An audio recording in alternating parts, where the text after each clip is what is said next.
Once upon a time in a nursery rhyme, there lived a girl named Little Red Riding Hood, who was heading out for a nice walk until she heard her mum call out, "Hiya, love, Little Red. Don't forget to visit your gran while you're out. Oh, and can you grab a hot chook and a bag of lettuce on your way back?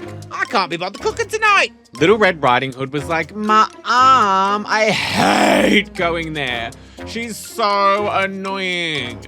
And her mum was like, "Just bloody go. You never visit her and you just sit around this house all day watching your Facebook TikToks and wasting your life away. Plus, we all know this is going to be Gran's last Christmas. Now just bloody go."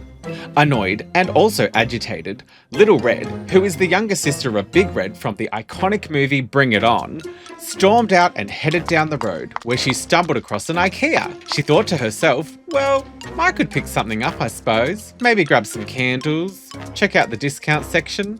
What the heck, I'm going in. Whilst walking through the IKEA, she was approached by an IKEA worker who actually turned out to be a big bad wolf.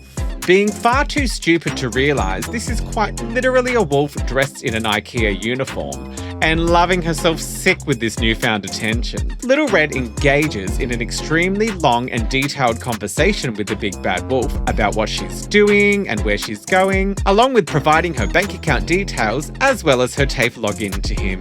After what she deemed a rather innocent interaction, she continued on her journey to her nan's, getting lost along the way in the ever-winding IKEA aisles until she finally emerged 3 hours later with a trolley full of tea light candles, throw pillows and the Billy bookcase. Because, well, it's a versatile and affordable piece of furniture that can complement any space while serving practicality and also a place to display her trinkets.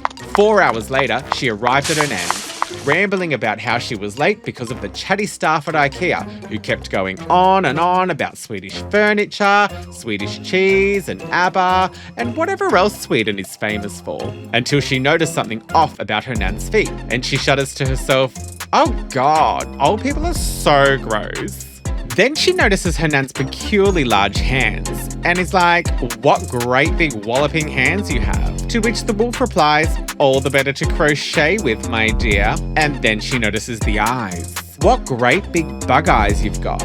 I've never noticed them before. And the wolf is like, all the better to see you with, my dear. And Little Red's like, what's even the point of wearing glasses? And the wolf's like, all the better to read you the house down boots, mama. And then she's like, well, what great big yellow teeth you have. I think your dentures need a scrub. And the wolf's like, these are not dentures, they are actually hereditary, so you have that to look forward to. And Little Red makes a mental note to save up for dentures. Having had enough of being scrutinised by Little Red, the big bad wolf abruptly pushes past her and heads outside for a piss. And as Little Red Riding Hood watches him lift his leg, she gasps and screams, oh my god, gasp. Nan, that is so embarrassing, scream. I think it's time to take your dementia pills, scream, shock, embarrassment.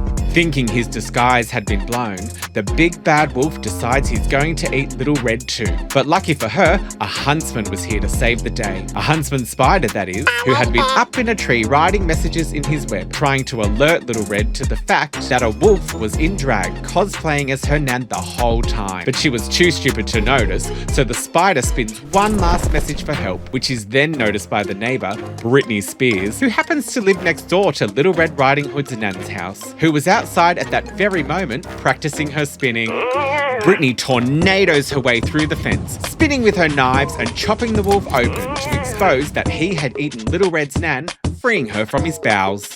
Little Red was like, oh my god, Nan, are you okay? Do you want a cup of tea or something? And her nan's like, oh yeah, love, that'd be nice. And Little Red's like, okay, great, I'll have 2 sugars and milk.